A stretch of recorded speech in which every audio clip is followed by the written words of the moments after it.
Momentum. Momentum is a very powerful thing. There were a lot of things that led to that crash. I mean, honestly, you can tie it clear back to World War I and before. We had all these idiotic tariffs on places. They then tariffed back.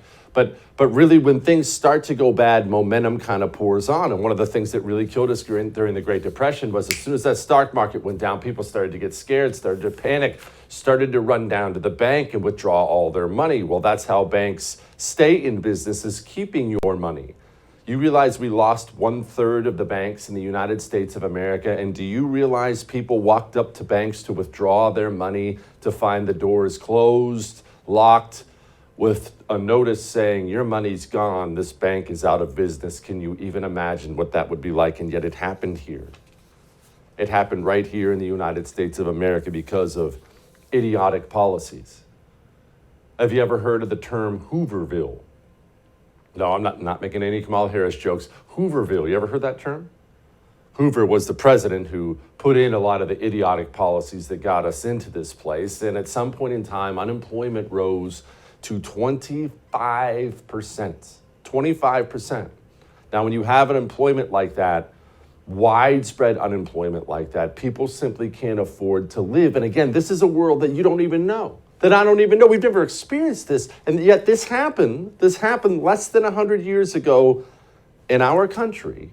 Families would be evicted from their homes, just as they will be today. Can't pay the bills, can't pay the mortgage.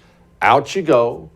And families oftentimes had nowhere to go.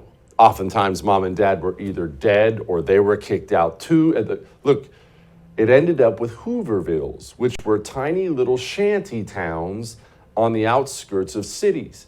You ever see a place like Brazil? Is a great one. They call them favelas in Brazil. These little ghetto, really, really poor areas where houses, if that's even what you want to call them, are just basically sheet metal and scrap plywood that you've got stacked together to make some sort of a dwelling. That's what a Hooverville was. Shanty towns like that all across the United States of America. A horrendous time. And every person I've ever talked to in my life who went through it's similar to when I talk to veterans who've been through combat. You can tell they get this look, this kind of far-off look in their eye about, man, that was the worst thing ever. And we're talking people who were 60, 70 years removed from it. And they still are emotionally just wretched at the thought of a Great Depression. And I bring all this up because I do genuinely believe we are on the verge of one. I do. And there are a lot of factors that come into play. But I'll tell you, and I suppose this is supposed to make me feel good. It doesn't. It actually makes me feel bad. I told you all this was coming. I am telling you, the public outcry had better start switching gears from save us from the disease and close us all down to open us back up now, or we are heading towards a Great Depression in the United States of America. Not a recession, a Great Depression. And some jerkwater $1 trillion bill in Congress, even if it did pass, ain't going to change that. Not one bit. I have never seen this kind of lunacy in my life. I'm disgusted by the people who lead us, but I'm not surprised. Maybe that is a good thing that can come from all this. On top of the family time, maybe more time in prayer, maybe we all need a helpful reminder that we have a bunch of degenerate sociopaths leading this country. Don't trust them. Ever. That was obviously from the very beginning when we were talking about the coronavirus lockdowns. And look, this is something everyone should have seen coming. Everyone. Left, right, middle, Republican, Democrat, American, Canadian, Mexican, I don't care where you're from.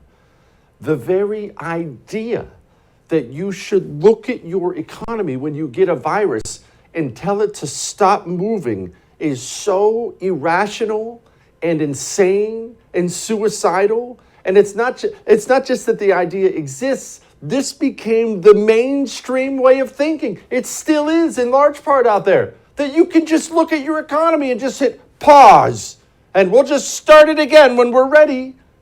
What kind of lunacy is this? And of course now that we're already screwed, Now we have all the experts out there like Larry Summers saying, oh, we're going to a recession.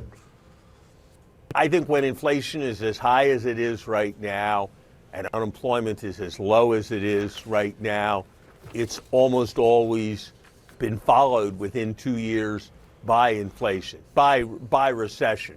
I look at what's happening in the stock and bond markets. I look at where consumer sentiment is. I think there's certainly a risk of recession in the next year. And I think given where we've gotten to, it's more likely than not that we'll have a recession within the next 2 years. Well, thanks. That's awfully helpful now. Don't miss Jesse Kelly Breaks History, Che Guevara, the latest episode of a new series available now exclusively for First TV supporters. Visit the First TV app or thefirsttv.com to subscribe and start watching today.